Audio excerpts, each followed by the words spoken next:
શહેરમાં નકલી brands product વેચવાનો વધુ એક ચોંકાવનારો કિસ્સો સામે આવ્યો છે। સુરત શહેરના અમરોલી વિસ્તારમાં આવેલી ગેરકાયદેસર ગોડાઉનમાંથી લાઇન હેડ અને શોલ્ડર્સ બ્રાન્ડના ડુપ્લિકેટ શેમ્પુ જથ્થાબંધમાં પ્રમાણમાં વેચવામાં આવેલ હતો અને સુરત પોલીસની સતત કાર્યવાહી હેઠળ અહીંથી 16.36 લાખ રૂપિયાનું નકલી શેમ્પુ જપ્ત કરવામાં આવ્યું છે।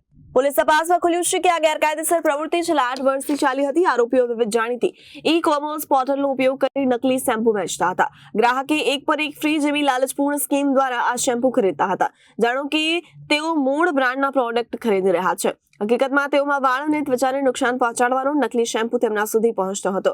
આ કેસમાં હિતેશ શેઠ નામના એક ક્લાર્કની ધરપકડ કરવામાં આવી છે, જે ગોડાઉનનું સંચાલન કરતો હતો અને અન્ય 2 આરોપી કતારગામ વિસ્તારના ડેનિશ વિરાણી, જેમિલ ગાબાણી મુખ્ય સૂત્રધાર હોવાનું બહાર આવ્યું છે। ત્યારે હાલ બંનેને વોન્ટેડ જાહેર કરી વધુ તપાસ હાથ ધરી છે। ત્યારે પોલીસે અનેક સ્થળોએ રેડ પાડી આગળની કાર્યવાહી શરૂ કરી છે। અધિકારીઓએ જણાવ્યું કે નકલી શેમ્પૂનો ઉપયોગથી વાળના નુકસાન, સ્કાલ્પ ઇન્ફેક્શન, એલર્જી જેવી સમસ્યાઓ ઊભી થઈ શકે છે। લોકોને સલાહ આપવામાં આવી છે કે તેઓ માત્ર અધિકૃત રિટેલર અથવા બ્રાન્ડની વેબસાઇટ પરથી જ બ્રાન્ડેડ શેમ્પુ ખરીદે। સાથે સાથે કોઈ શંકાસ્પદ ડીલ કે પેકેજિંગ જણાય તો તુરંત સ્થાનિક પોલીસ અથવા ગ્રાહક સુરક્ષા વિભાગને જાણ કરવા કહેવામાં આવ્યું છે। સુરત પોલીસે આ કેસને ગંભીરતાથી લઈ મોટું નકલી માલ વેચાણ કરતી સંગઠિત મંડળીનો પર્દાફાશ કરી તપાસ શરૂ કરી। તેમણે જણાવ્યા મુજબ શહેરમાં અન્ય પણ આવી રીતે ગતિવિધિ ચાલી રહી હોય તેવી શક્યતા છે, જેના અનુસંધાને રાજ્ય રાષ્ટ્રીય સ્તરે તપાસ કરી શકાય છે। Bureau report Janadesh news.